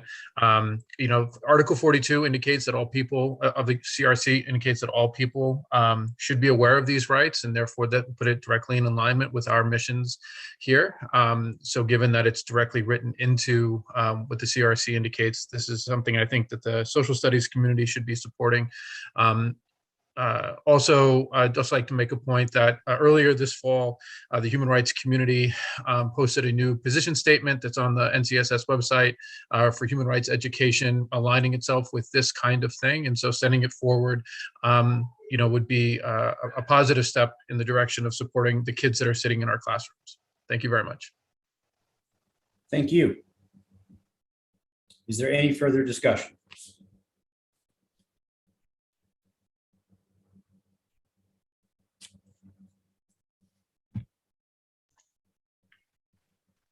There are no further open statements or questions. Thank you. The question is on resolution 21-04-02. Those in favor vote for. Those opposed vote against. Please then hit submit. The voting is now open.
There were 77 votes for and 10 votes against.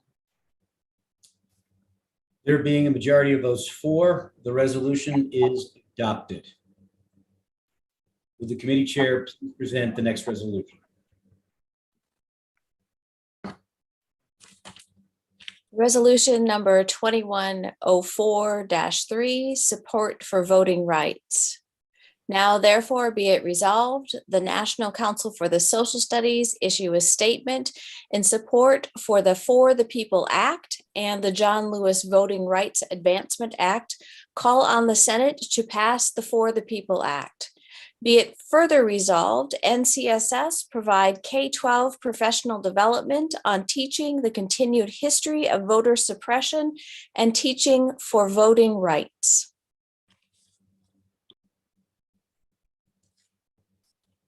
Thank you.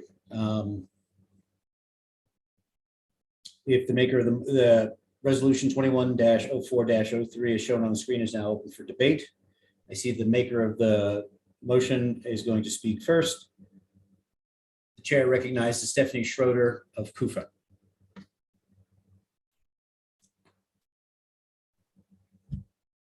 Hi, I'm Stephanie Schroeder. I am representing KUFA. NCSS's vision is a world in which all students are educated and inspired for lifelong inquiry and informed civic action. Voting is a primary and essential way citizens take informed action in a democracy. Given the vision and mission of NCSS, upholding the right to vote should be one of our primary concerns, as well as a point of advocacy. As this resolution states, NCSS has long been committed to preparing future generations for their role in an active, vibrant, pluralistic democracy. A key component of a democracy is, of course, equal voting rights, something the United States currently lacks.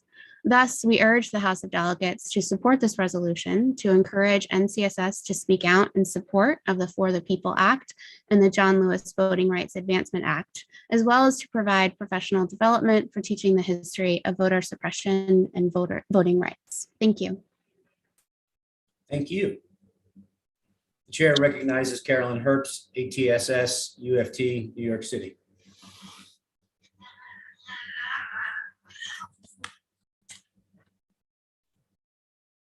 Okay. Hello. Again, New York City supports this resolution. We have a history of trying to have more and more people have the right to vote.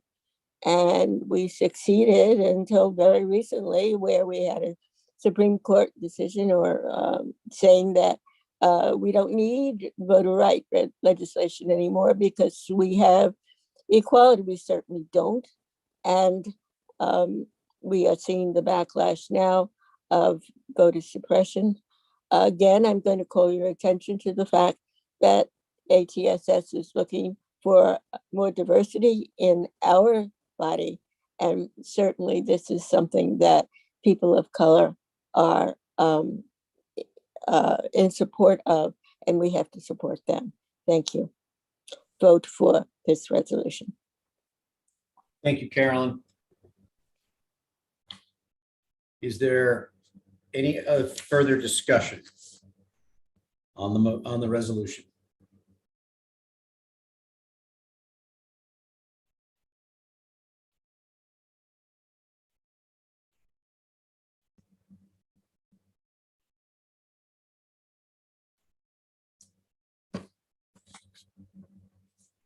Seeing none. The question is on resolution 21-04-03. Those in favor vote for. Those opposed vote against. Please click submit.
Okay, there were, excuse me.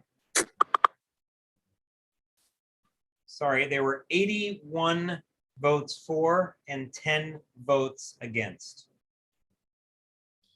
There being a majority of votes for, the resolution is accepted. The committee chair will now present the next resolution.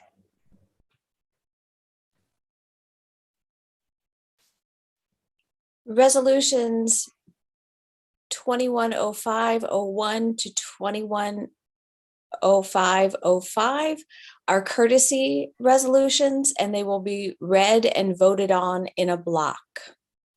Now, Resolution 210501. Now, therefore, be it resolved that the National Council for the Social Studies expresses its profound thanks and appreciation to Anton Slotsky for his service, dedication, and value to all in the social studies community, and especially the NCSS membership.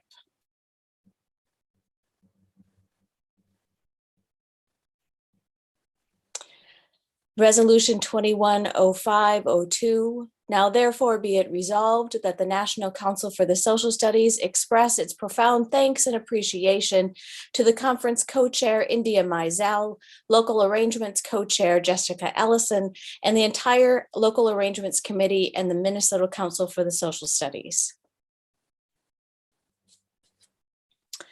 Resolution 210503.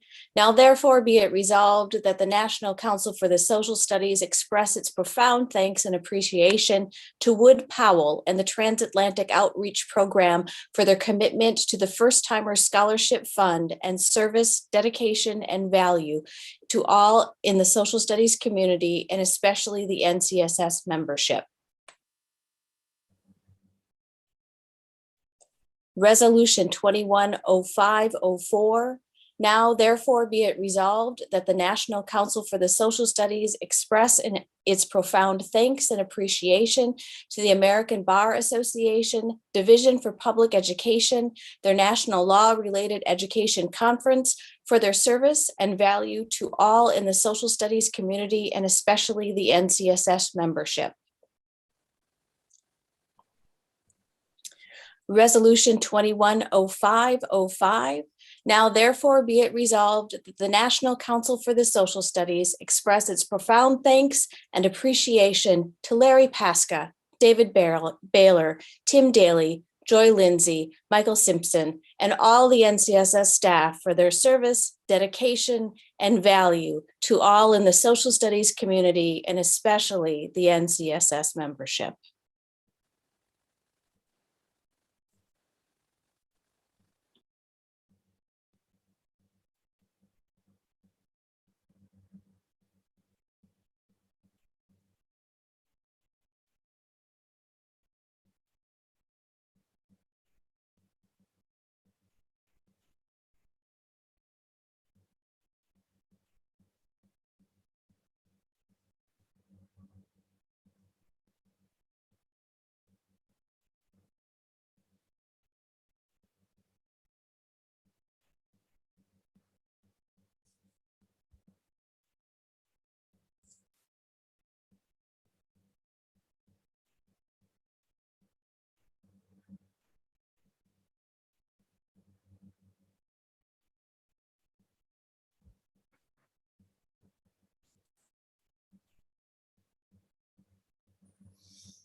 There were 86 votes for.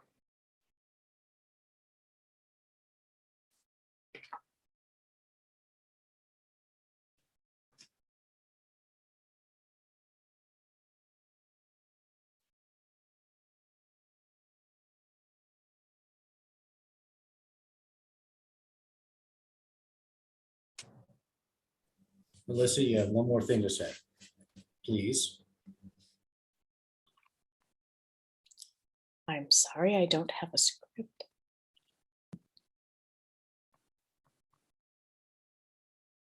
I believe the vote was favorable, and the resolutions have been adopted. The vote was favorable and the resolutions have been adopted. Thank you. Thank you. We will now turn the meeting back over to Carla Powell. Melissa, thank you so much for your help. Thank you, everyone, for the smooth transition throughout the resolutions. As of now, there are no announcements. There were no main motions on the floor, and so therefore, there is no further new business to come before the HOD. And we can advance to the next slide. Okay, Anton, I'll pass it back to you. Thank you. It is my distinct pleasure and honor to announce to you in the House that this year, the National Council for the Social Studies is awarding not one, but two Outstanding Service Award winners, Dr. Scott Waring and Carolyn Herbst. In the case of Dr. Waring, it was noted that NCSS would be hard-pressed to find a more deserving nominee. What stands out about Dr. Waring, apart from his continued service and involvement with the National Council, is his continued service and involvement with the Florida Council for the Social Studies. It would be easy to focus on one's efforts at the national level, but takes a special person to serve not only on a national organization, but a state one as well. Dr. Waring is such an individual. Dr. Waring is actually teaching this semester in the Czech Republic. And since it's well into the middle of the night there, we will honor him as he presents we will honor him rather when he gives his session tomorrow morning at 11:30 Eastern. Our other outstanding service award winner goes to Carolyn Herbst of the Association of Teachers of Social Studies, United Federation of Teachers, New York State Council for the Social Studies, and Middle State Council for the Social Studies. Carolyn has been a longtime member of the House and has been a member of NCSS for many, many years. Throughout her life, she's advocated for the arts as well as social studies, as well as social justice and civil rights issues. Her expertise and dedication are widely recognized at the local, state, and national levels. Her efforts in social studies education extend from her local work in the Association of Teachers of Social Studies, United Federation of Teachers, and as president chairperson from 1985 to 87 and 89. She has also been a longstanding member of this House, and her efforts there have been well noted and lauded. I would like to invite Carolyn to say a few words at this time. Okay. Can you hear me?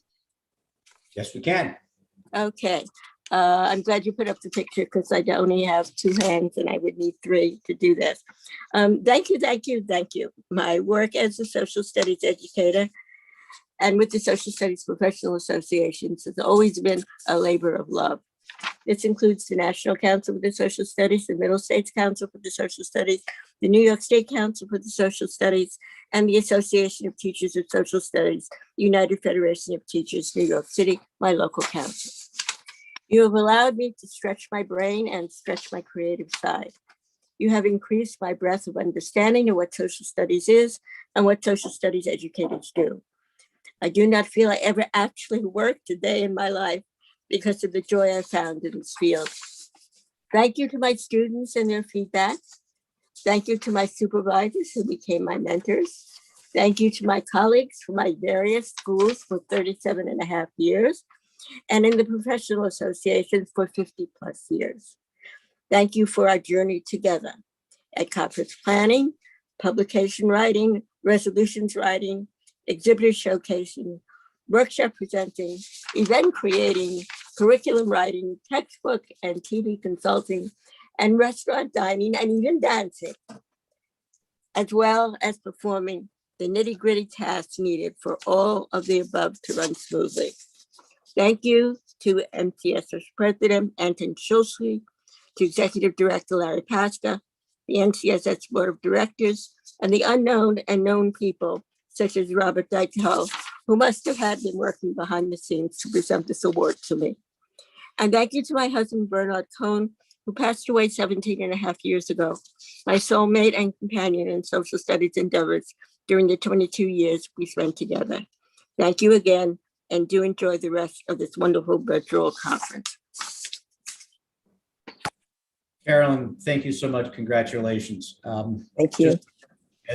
Just so everyone will be aware, both Carolyn and Scott will be receiving lovely plaques. And in addition, one of the perks they will receive is lifetime memberships in NCSS. Congratulations to the two. Oh, thank you. Carla, I turn it now back to you. Congratulations, Ms. Carolyn, on this wonderful award. It is definitely a pleasure to know you. Okay, so we are now moving into the introduction and election process of HOD committee candidates. Elections for HOD committees will occur by electronic ballot through election runner. Candidates will now be formally introduced. Nominee information and qualifications will be available online in the delegate packet organized by HOD committee. Candidates, please unmute your microphone and acknowledge the assembly when your name is read on the ballot. Delegates will cast votes for steering, resolutions, and assignments committees in accordance with HOD Manual, Article 6, Section 10, election. If uncontested, the HOD may elect by acclamation with a motion, second, majority vote. To do so, voting will be electronic starting at 9 p.m. Eastern Time and closing at 5 p.m. Eastern Time tomorrow, Saturday, November 20th.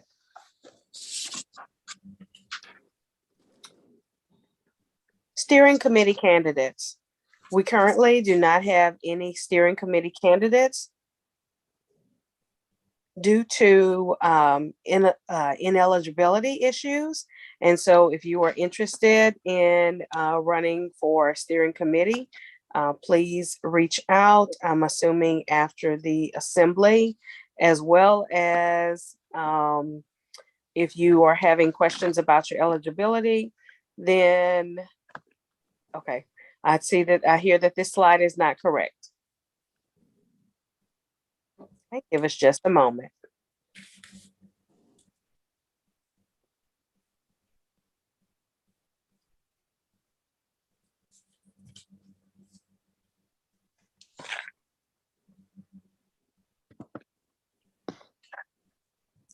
Okay, all right. We're back in business. So once again, keeping up with the flow.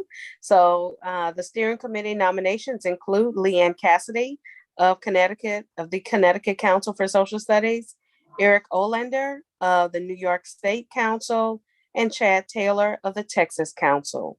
Thank you. The resolutions committee candidates.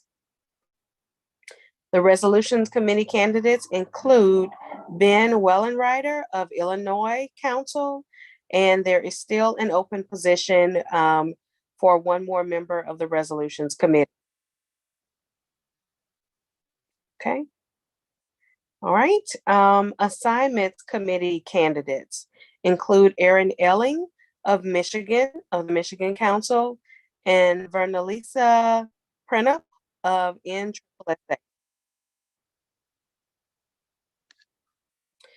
Voting instructions were emailed to all delegates and are also included in the HOD delegate folder. All delegates will receive an email immediately following the close of HOD. Thank you, delegates, for your participation and contributions to the 2021 HOD session. I will now turn it over to Anton.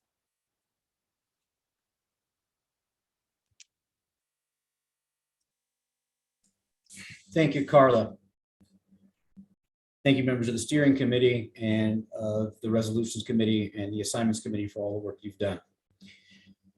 At the end of the session, you will have the opportunity to complete your online Hrd evaluation form. It is very helpful that you submit this form.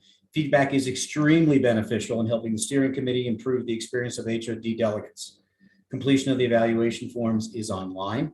Steering committee members will review all online evaluations and work on that feedback for the 2022 HOD meeting in Philadelphia.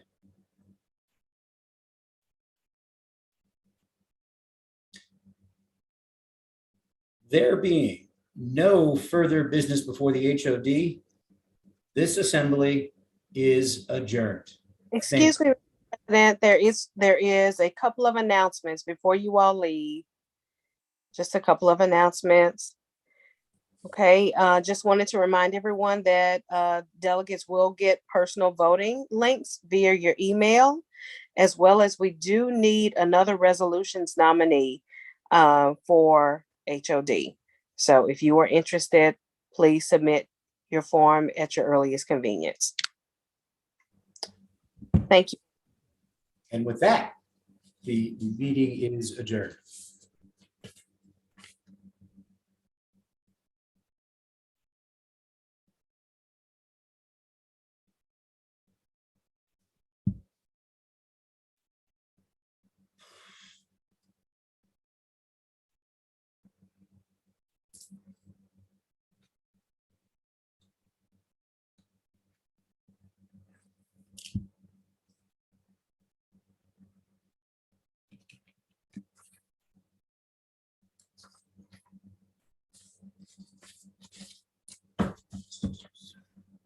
Good job, Anton.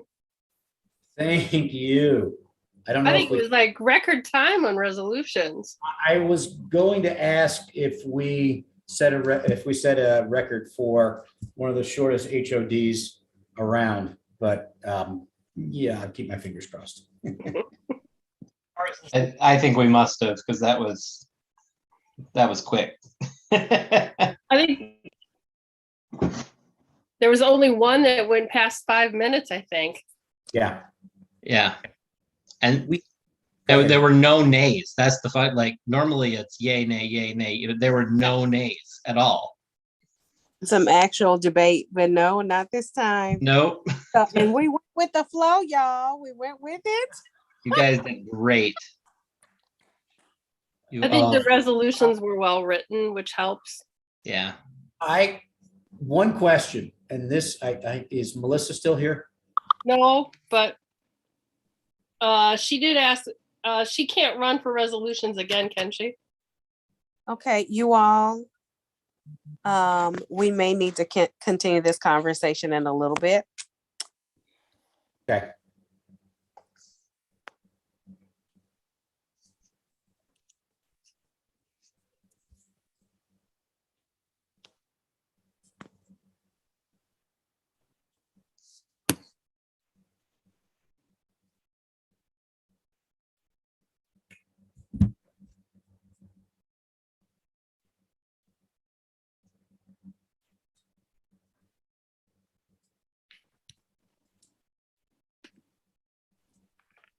Okay, so the additional attendees may be staying for questions. All right.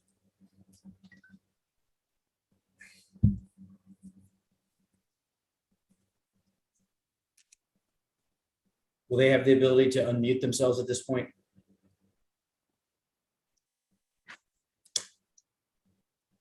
The attendees? Yes. We can. Do you want me to unmute them? Yeah, just in case. It looks like somebody's already got it.